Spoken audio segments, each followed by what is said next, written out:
APU. American Public University is proud to present Intellectible.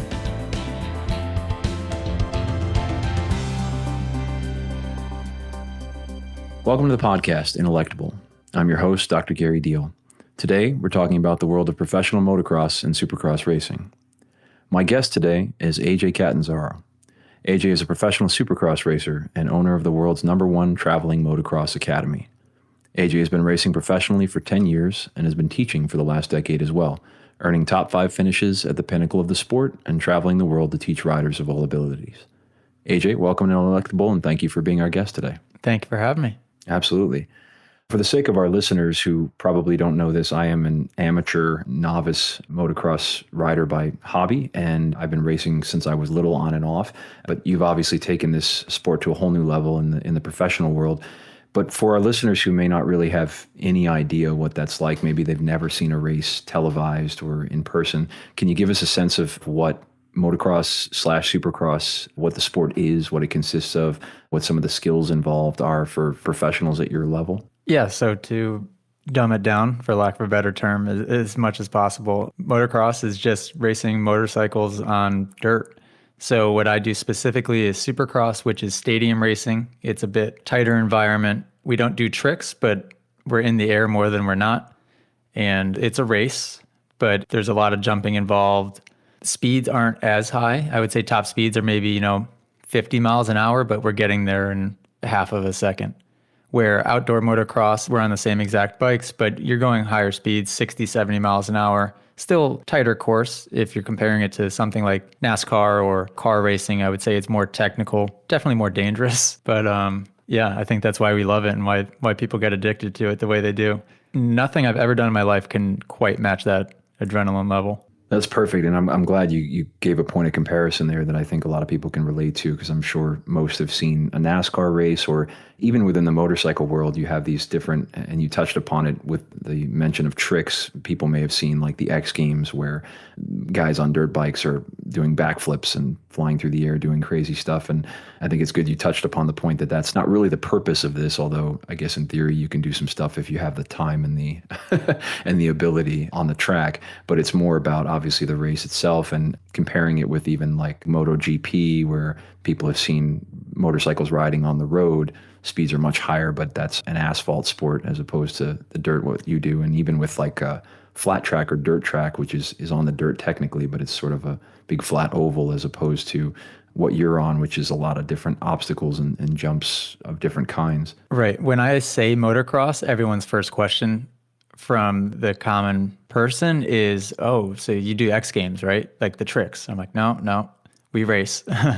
And then, when you're talking to people that maybe are more familiar with other motorsports like MotoGP, which is the street bike racing, or NASCAR, or rally car, or any of those, supermoto, which is a motocross kind of style bike, but more on tarmac, it's all relative. It's all scary in its own right.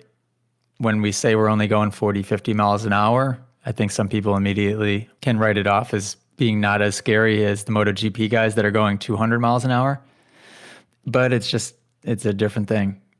Like I said, we're in the air more than we're not. And when you have 22 other guys on top of you, when you're trying to do that, it can get a little scary.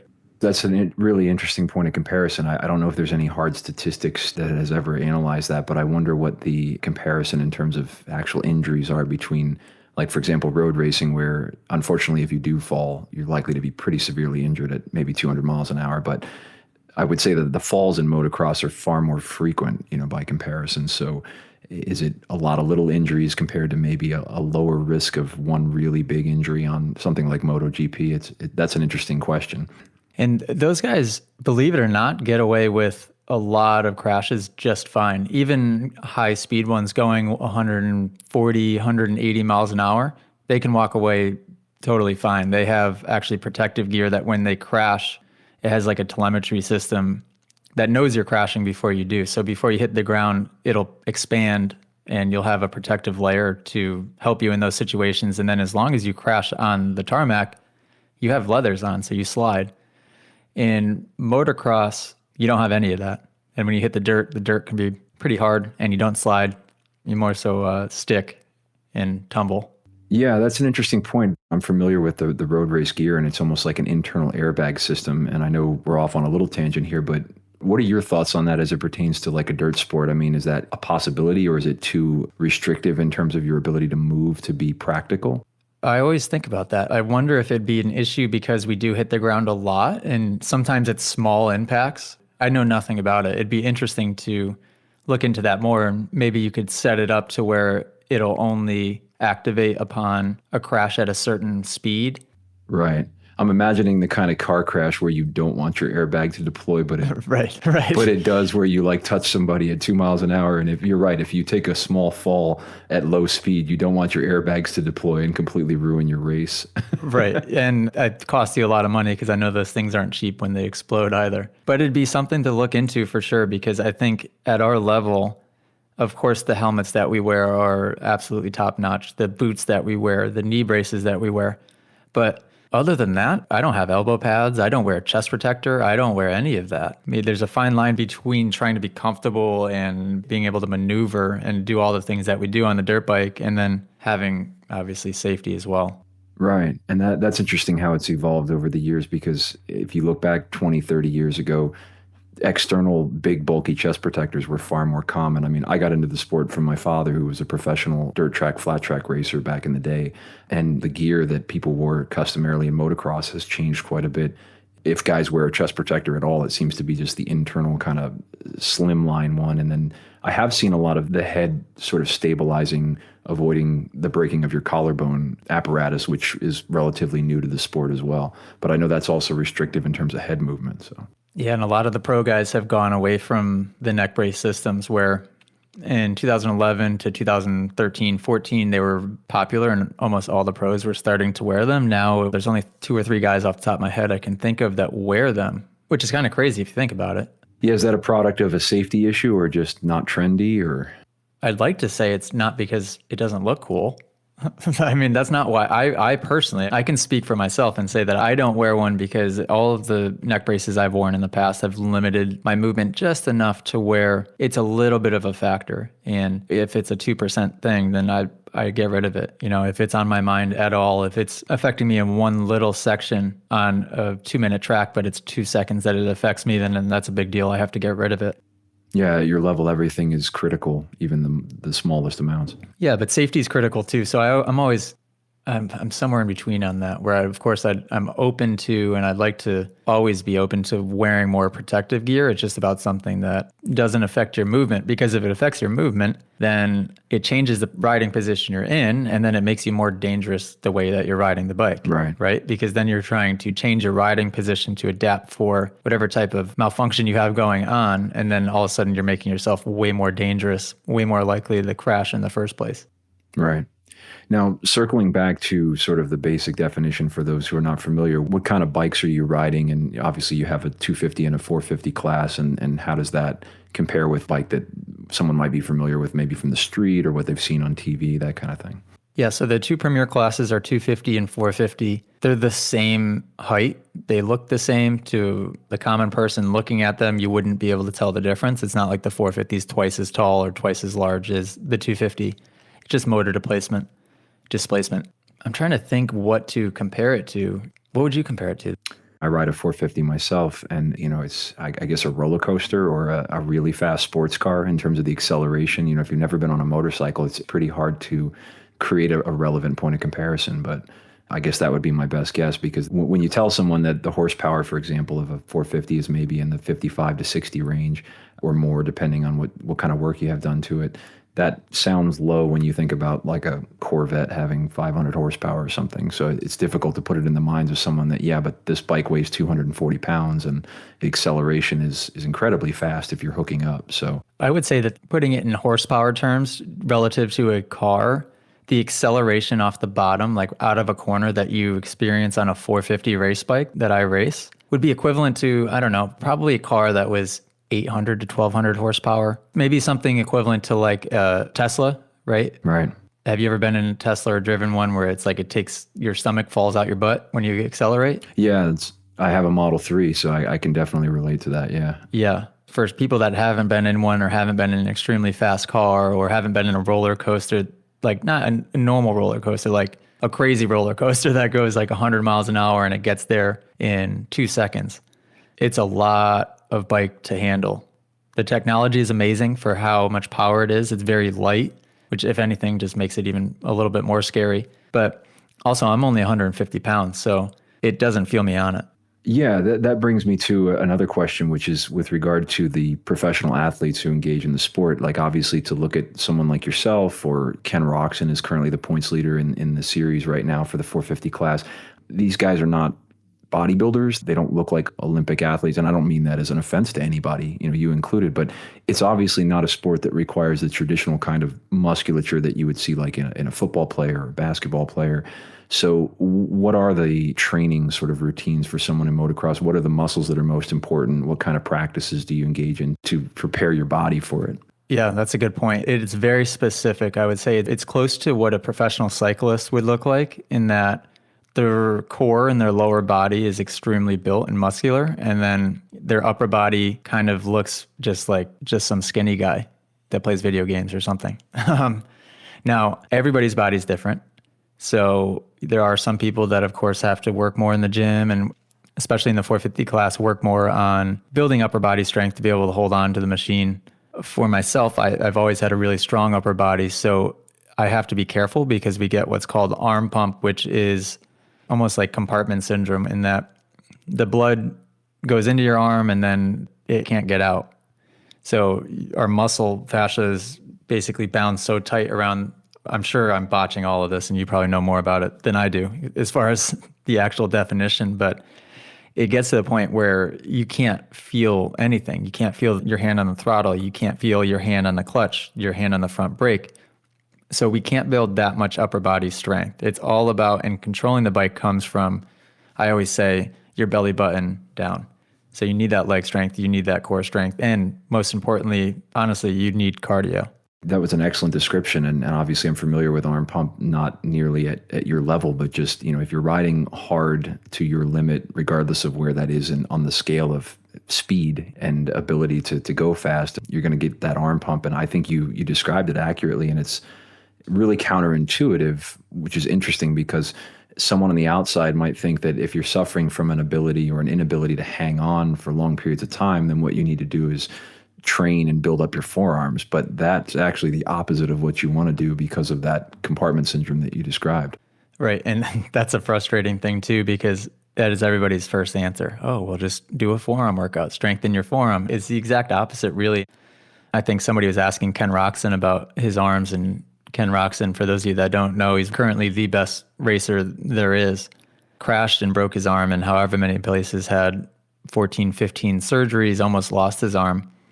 And everybody was concerned about grip strength and forearm strength. And his answer to that when he came back was, listen, you don't want that anyway. That's actually a positive. If anything that's come from this is I have less grip strength in that arm. So it's tough. I've struggled with it. I've had surgery to cut open my muscle fascia and try to make my arms a little bit more like Jell-O. I think cyclists sometimes do that same surgery for their calves, but it's tough. And then, talking to the everyday person as well, the misunderstanding in that how athletic the sport is and how much cardio and strength and how physically demanding it is can be frustrating to explain to the normal person as well. Because if you think about it, oh, well, you're just twisting the throttle, right? And it's like, no, there's quite a bit more that goes into it than that. I'm very athletic all around, and I train on a road bike. I go for runs every day. I'm in the gym, and nothing can get my heart rate where it gets on the dirt bike. That's really interesting that every motocross rider, whether they be a professional such as yourself or just an amateur, if they've done it for a lengthy enough time to have conversations with non-motocross riders in their social circles, it seems like we all have encountered that from someone who's never thrown their leg over a bike. I had this in high school with a friend I'll never forget. We were in the cafeteria and she said, well, I don't get it. It has a motor. Like, you're not pedaling anything, so what are you doing?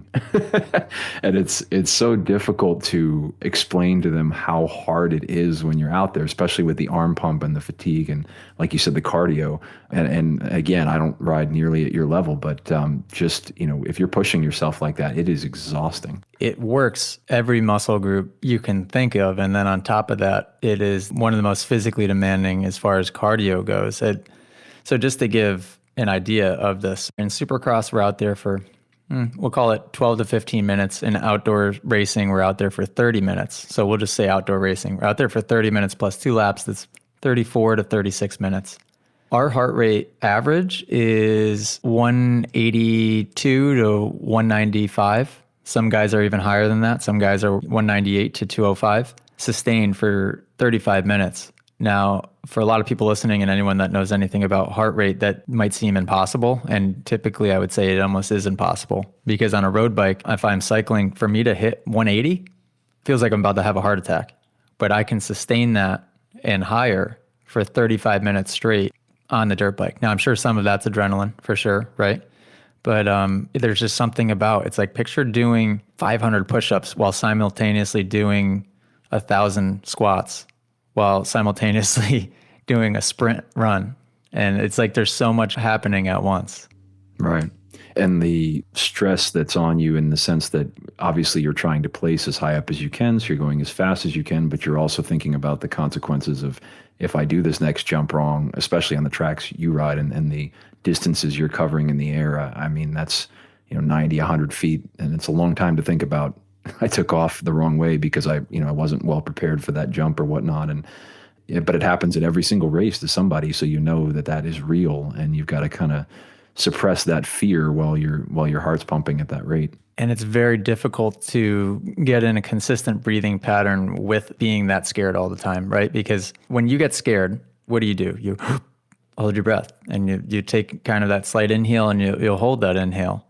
Now imagine being terrified the entire time you're out there in a situation where your body's like, okay, or your mind's going, am I about to die right now? Am I about to die right now? And that's happening 15 times in a 1-minute lap. It's hard to remember to breathe. As silly as that sounds, I'll catch myself holding my breath for 3 laps, and all of a sudden I go, oh man, I just let out that big exhale. And I'm like, I didn't breathe for 3.5 minutes. Yeah, it's really unnerving. And I do the same thing on the amateur races here, where you forget to breathe because you're constantly just puckered up waiting for the impact that you hope never comes, but you're on the edge of what you're capable of doing, whatever that limit is for the individual rider. And then to add to that, as we mentioned earlier, the arm pump, where you get to the point where you can't feel your hands, so you don't have the capacity to fix what you don't know is wrong until you land, and you end up with this phenomenon that riders call whiskey throttle. Well, I'll let you explain what whiskey throttle is from the experience perspective.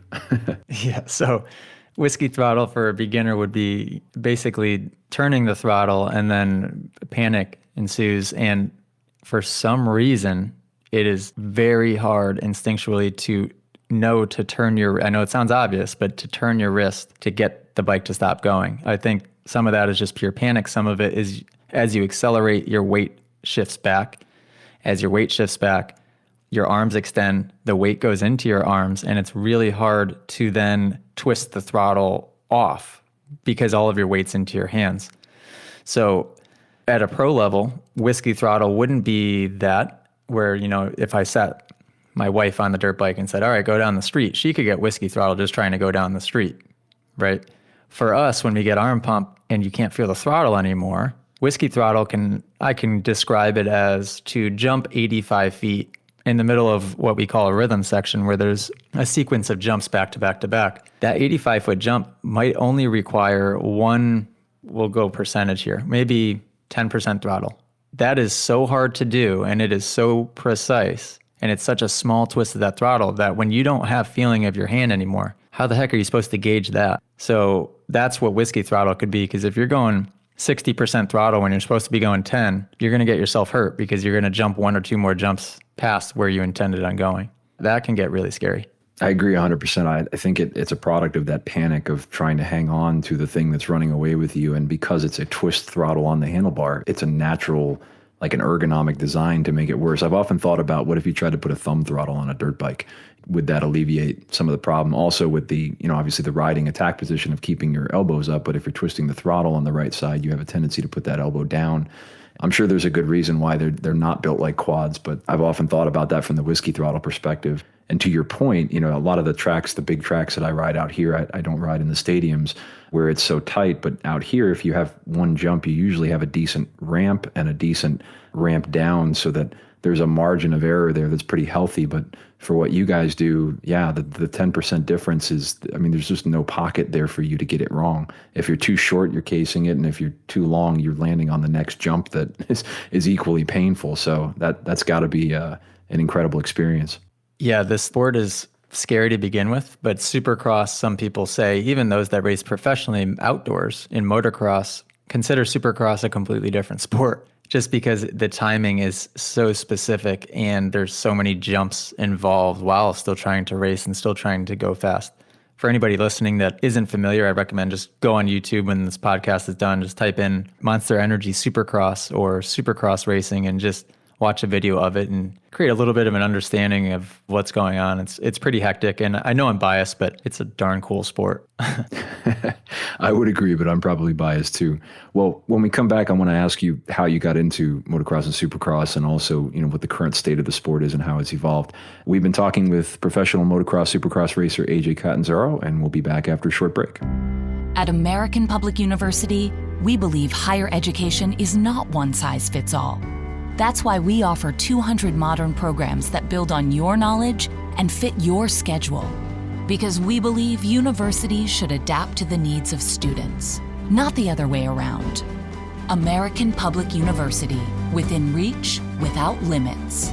Online classes start every month. Learn more at americanpublicu.com. And we're back. We've been speaking with professional motocross supercross racer AJ Catanzaro on the particulars of the sport and sort of illuminating this world for people who are not already familiar with it. So I want to ask you, AJ, from sort of your life history, how did you end up with motorcycles, and what was the road like going from what I assume was maybe riding and racing as a child into adulthood and eventually working your way into professional competition? I will say that as the sport has developed over the last, we'll call it 15 years, it's turned almost kind of like an Olympic sport where you see the athletes getting into it really, really young. I started riding when I was 2. I don't even think I could talk yet. My parents quickly realized at age 4, 5 that I was pretty good. And then so what we began doing was traveling the country and racing all of the amateur national events, at which point I started winning a lot. And it just kind of snowballed into, you upgrade from a 50cc to a 65 to an 85. When you're 13 years old, you get on what's called a super mini, which is kind of an in-between stage between a child's bike. I say child's bike, but they're still really fast, and a bike that an adult would ride. And then when I was 15, my dad basically said, hey, I'm out of money. Either we quit this thing or I'm going to send you down to Georgia or Florida and you can try to figure it out and train and see if it works out. So I went down with a buddy and slept on his couch in his RV for that whole year when I think I was 14, turning 15. And that was at a facility called Millsaps Training Facility in Georgia. And I was riding with a bunch of really high-level riders on a bike that was slightly outdated and had a lot of time on it. And I didn't know what I was doing still, even though I'd won a lot of amateur titles. That I was just a young kid that was sleeping on a couch and trying to figure it out. And I ended up signing to an arena cross team, which is basically arena racing, which is even tighter quarters than what I currently do. Won a championship in my very first year. And then I signed to a supercross team when I was 16 years old. So I turned pro when I was 16 and just been doing it ever since. 10 years pro at this point now. So life goes by quick and it's been a whirlwind. And every time I tell that story, it's like, holy cow, like I can't believe this all actually happened. But yeah, that's a long road for such a young career still, Yeah, there's been a lot that transpired. But the average racer today, I don't know what the average age is, but I'm sure it's pretty young. Yeah, it's crazy too, because what's tough is I'm smarter now than I've ever been. I'm more mentally mature, but your body goes away quick. And in the sport with injuries, A lot of the top guys retire when they're 25, 26, which is my age. I don't feel like I've quite reached my physical peak. Knock on wood. I've been very lucky with keeping the injuries to a minimal. Now, that's relevant to our sport. When I say to a minimal, I could list off 20 broken bones that I've had and 15 concussions. But for most people, that's not that bad in the sport. I see myself doing it for, 4 or 5 more years. But a lot of the top contenders in this sport are 19, 20, 21 years old, which is so young. That's so young. It's crazy to think that I was 16 years old and racing professionally. I didn't know anything when I was 16 years old, but maybe that's good because I wasn't scared of anything. Maybe it's required to have that fearlessness. I wonder, I don't know how that compares to average ages for, elite athletes in basketball, football, baseball, that kind of thing. But I know that obviously college recruitment is big and whatnot. So you can assume it's going to be, if not in the late teens, then in the early 20s for sure. That seems to be the stereotypical physical peak for a lot of it. In the 10 years that you've been doing the sport, have you seen the sport itself evolve a lot? Yes. So I was right in the early stages where when I said I went and lived at a facility, facilities didn't exist about 3 years before that. So when I was a kid racing competitively in amateur racing, living at a training facility with trainers and private tracks and fitness coaches and mental coaches and all of this at your disposal, that didn't exist. Now, to be at the top level, I don't want to say you have to do that, but 99.9% of the riders that are making it in the sport now are going through that facility at a really young age, where I was one of the last generations that could kind of get away with. I went to public school up until 10th grade. I lived in Connecticut, so I didn't ride or race in the wintertime. So I would take 5 or 6 months off the bike. You can't really get away with that anymore. You have to be on a dirt bike 5 days a week and doing it all year round. You can't take a 5-month hiatus because you lose out 5 months on somebody at 12, 13 years old. It's very unlikely that you'll ever get that 5 months back.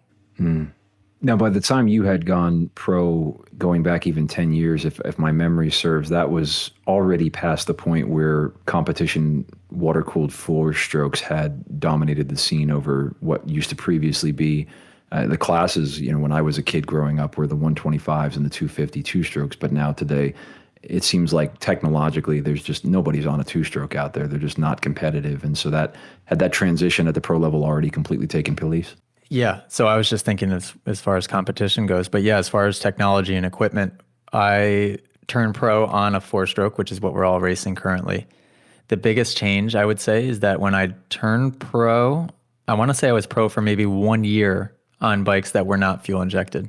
And ever since, I think 2011, I would say 2010, 2011, all of the manufacturers now have a fuel injected bike. Other than that, really, companies and manufacturers have played around with going from spring forks, spring suspension to air suspension.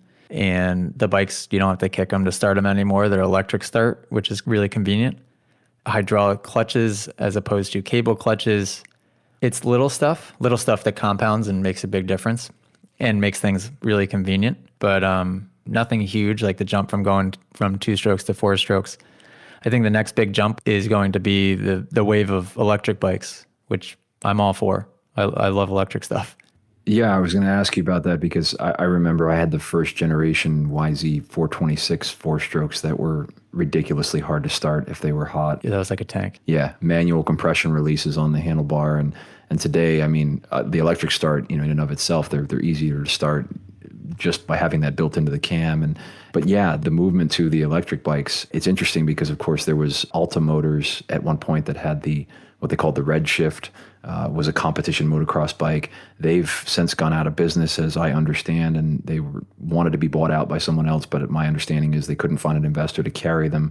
And I don't know of anybody that's really seriously building an electric motocross bike, although there seems to be all kinds of transition bicycle / motorcycle / moped / scooters.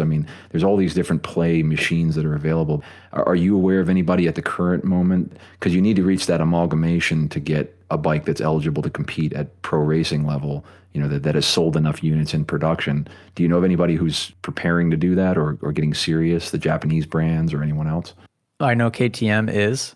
And from my understanding, KTM is developing it with the generation that they've now developed the KTM 50 electric bike with, which is genius if you think about it. So then they'll develop the electric version of the 65, the 85, the Super Mini, the 125, so on, and develop it as that age group reaches that age so that they'll always be on electric bikes. Because you think about it, any human being is, for the most part, is kind of opposed to the change, especially in a motocross community. People don't like change. People are still hung up on the two strokes. Forget about hopping to something that doesn't make any noise. No 30, 40-year-old, for the most part, is going to want to make that jump. So they're developing it with that new generation. I think maybe something will come out sooner, but I think that's their play for selling large numbers of those things. I'm all about it. I rode the Alta a few months ago, and it was the best bike I've ever ridden in my life. Wow. And that was basically a Gen 1 version of a electric race bike, and it was still amazing. And what was cool about it is it was the size of a 250F. It had 4 maps. The difference between map 1 and map 4 was the difference between like a 250 and a 450. So that's what made it fun, is you could have, with the 4 different maps, you could have 4 completely different motorcycles that you were riding. It's not like on a 4-stroke where we have fuel mappings that make a little bit of a difference. I would say it's the equivalent to changing a counter sprocket or something like that, where you notice a subtle difference in low-end power. Maybe you could map it so that it pulls a little bit longer, so it goes faster down a long straightaway. But these 4 maps on the electric bike was night and day difference. It was so cool. It's interesting. I didn't know you had ridden the Alta and that your opinion was so high of them. I've never ridden one, but I've read the articles and watched videos. I made a YouTube video on the day I rode one and tested all 4 maps. You'll crack up watching this video. That's awesome. Because you can hear me narrating and talking about how much I'm loving it as I'm out there riding it. It's pretty cool. That is cool. Now, do you think that if and when that amalgamation reaches the level that they can compete in the professional supercross series, that those bikes will be, because again, I have a Tesla, so I'm familiar with how far superior, an electric car is to a gas-driven car. Do you think that they will immediately outcompete by leaps and bounds anything else that's out there, to the extent that, a 450 just won't be able to hold a candle to the electric bike that's riding alongside it? Yeah, I would say 100%. It does become legal in professional racing. It's going to have to be its own category. Yeah. But I'm all for it. I'm pretty open-minded when it comes to change and trying new things, and I think the technology is just so far above and beyond any type of combustion engine. But also what I like the idea of is that you can kind of level the playing field, and you could have more restrictions, or I don't know the adjective or the word I'm looking for, but it'd be easier to just put everybody on the same setting. I don't know if they would do it that way, but it would just, because right now... Leveling the playing field. Yeah, for those listening, I may not know what I'm talking about. Let's say I'm a 25th place rider right now. I have other responsibilities. I'm not training full time, so I'm 25th, not too bad, but not the best. The guy winning, the guy in 5th place, is not on an equivalent machine that I'm on. They're riding factory equipment. There's so much R&D, research and development into these things that their bikes are worth a couple $100,000. My bike's worth $10,000. So it makes it difficult to compete. Now, if we were all on the same bikes, would they be better than me? Yeah, but the playing field would be a lot more even. And I think with electric bikes, you could do that. Right. Well, I was going to ask you, in the vein of the electric bike, if the major point of differentiation or advantage that you see would be obviously the not having to shift or clutch. And now, is it legal in the sense that I don't even know at professional level, can they run like the Recluse centrifugal clutches on the factory bikes if they want to? Yep, you can run them. I don't think many guys do, because what the old Recluse clutches would do is, the Recluse, it was an automatic clutch. So that means that you could click it into gear without using the clutch. You could hit the brakes without using the clutch. You could come to a dead stop and not pull the clutch in, where if you were driving a car and came to a dead stop in a manual car, it would stall without pulling the clutch in. Right. That's the key difference, is you can't afford to stall at that level. For those who are listening and don't know, like, why is that important? Right. But the one major fault of the automatic clutches is that they didn't allow for any engine brake, right? So when you would let off the throttle, the bike would just freewheel and coast. And engine brake, for those of you listening, I'll try to describe it. I'll just explain in a car. So if you were driving in a manual car in fourth gear, and threw it down into second gear and just let go of the clutch with no brakes, no nothing, the car would it would rev up loud and it would kind of throw you to the front. That's stopping power. That's engine brake. We utilize that to stop. I mean, obviously we're using the brakes, but we're using a lot of that engine brake to stop. So with the automatic clutches, the bike would just freewheel and you couldn't stop as quickly. But I think that with the new version of those, I'm pretty sure that they have somehow you can utilize engine brake as well. So I don't know if those guys have it or not. You would think they do because you see them crash and their bikes will be on the ground forever. And then they just get on and the bike's somehow still running. And it's like, whoa, hang on a second. How did that thing not stall? Yeah, I think that's probably the case. But I've thought about that in the vein of not just the centrifugal clutches, but also the electric bikes, if and when they get here. I think it's a matter of when, obviously, because I rode a Suron. I don't know if you've seen these things. They're like super duper mountain bike, not quite dirt bike, hybrid electric bike.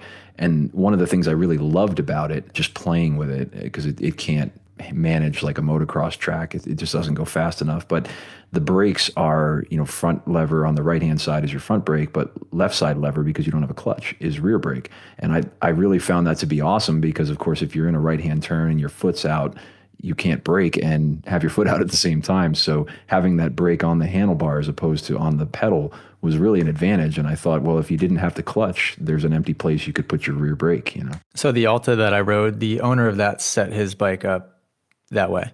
It came with the foot brake, but he put the hand brake on it. Now, the benefit of that is it makes you just feel more attached to the bike because your feet, typically on a dirt bike, your feet are moving a lot because you're having to upshift and downshift on the left side. You're having to use the rear brake on the right side. So your feet are constantly sliding forward and back to get to the controls.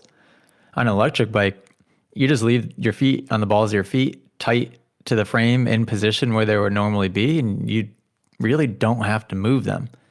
Modern day riding style as well is starting to become, you don't take your feet off the pegs as much as back in the old days people think you had to. Putting your foot out for a turn is becoming a little bit more old school. You can kind of just stay attached, leave your feet on the bike. I always say, man, if I could have like some mountain bike clips and just clip my feet into these foot pegs on a dirt bike, there's a lot of times where I almost wish I could do that. But I'm all for electric bikes. And also think about it, the big benefit of electric bike is that it's silent. So a lot of motocross tracks nowadays are closing down because of lawsuits and neighbors and people complaining about noise. So if you can eliminate the noise factor, then the only thing you'd have to worry about for a motocross track would be liability and dust factor. Right. The noise is a big one. So that would be awesome. I think the experience on the track would be unique too, because you'd actually be able to hear if someone, is yelling at you to get out of the way or, vice versa, whatever the case may be on the track. Yeah. And you can hear the bike working underneath you, which is a strange thing. So you can hear, the chain slapping, you can hear the tire gripping the ground as you accelerate. It's different. It's different in the same way that driving a Tesla, it's not the same experience as driving any other car. It just feels so far above and beyond. And I've driven nice things. I've driven Lamborghinis. I've driven Porsche GT3 RS. I've driven every nice car you can imagine. And a Tesla still blows absolutely everything out of the water. Yeah, I can definitely relate to that. Now, one other question I wanted to ask you was, because we covered the bikes, but the tracks, you watched a motocross or supercross race from 30 years ago and you compare it to what exists today. It seems like the ante keeps being upped for the sake of entertainment, which I get, but do you think we've reached a limit to that in terms of what the sport is willing to weather? Because, obviously the more difficult and challenging and insane these jumps get, the more injuries occur. And so I'm just wondering, is it reaching a breaking point, or do you think they're just going to continue to go bigger and bolder and more dangerous as more and more people flock to this for that sort of shock factor? Because to face the reality, there are some people who are watching it, and right, wrong, or indifferent, they're most excited when somebody crashes because they want to see that sort of footage. But when we hope it doesn't happen, but in the same vein, we're like, those are the videos we watch on repeat because they're the most interesting. So I'm curious to know if you've seen that evolution just in the last 10 years of your professional career, and if you see it continuing to bigger, longer, steeper, uglier, more dangerous obstacles. Good question. So this is tough because what happens is not only is the equipment getting way better, the riders are getting better, and there is a fine line between making a track that you would think would be easier. So whatever easier means, right? Most people's idea of a safer, easier track would be what? Okay, let's make these jumps a little smaller, right? What happens when you make the jump smaller is all we're going to do is jump more of these jumps at once. So if you have 2 jumps back to back that are small and you're like, oh, these are safer, guess what we're going to do? We're going to jump them all at one time, which is now more dangerous. Right. Or if not doing that, we're just going to override the obstacle for what it is. So if you give us a bunch of, let's say 60-foot tabletops, which is extremely basic all in a row, and we're forced to only hit those tabletops for what they are, we're going to ride the crap out of them and hit them way faster than what we should be.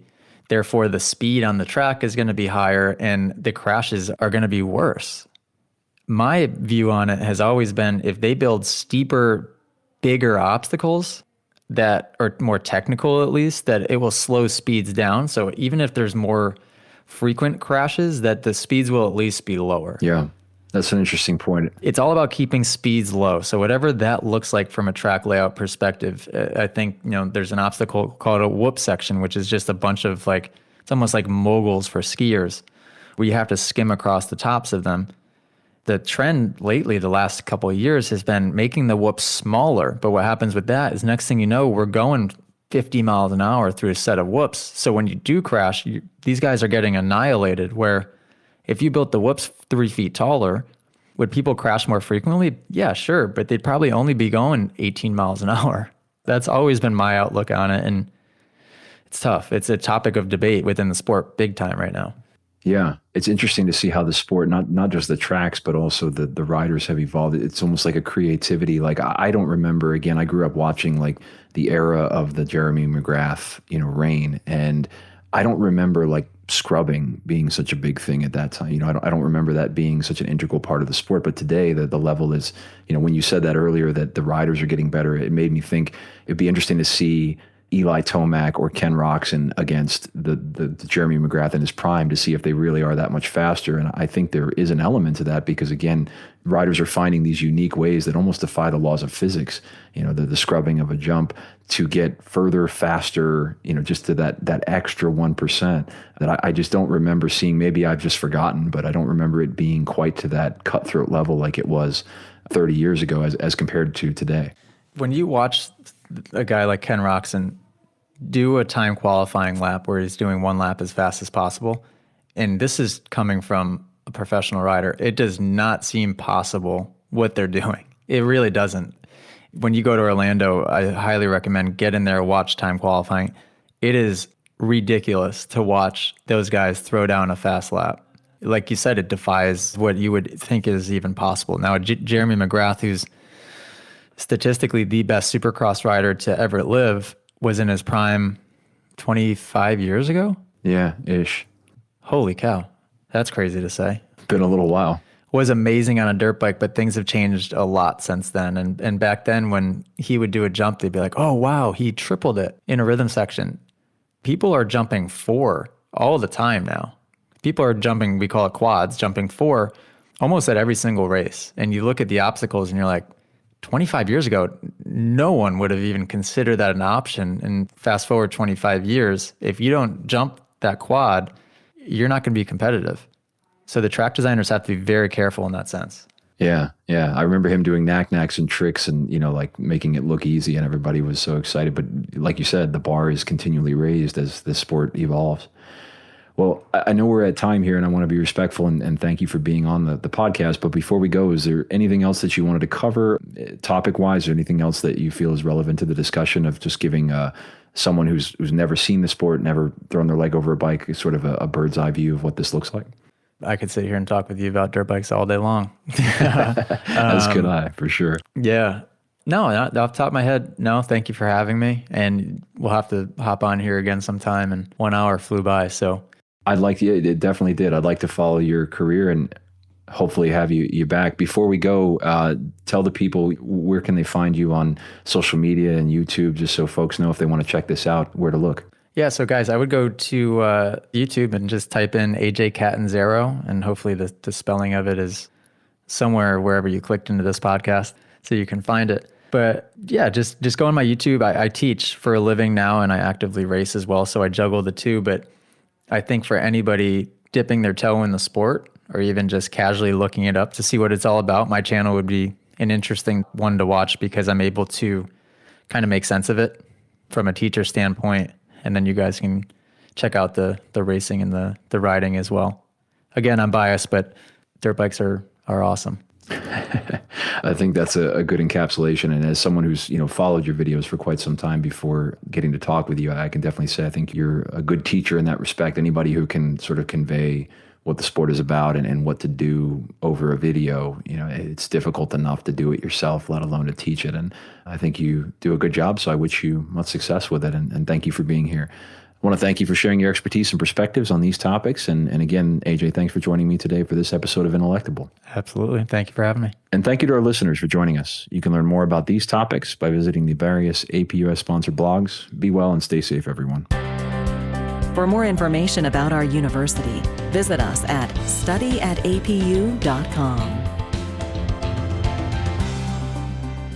APU, American Public University.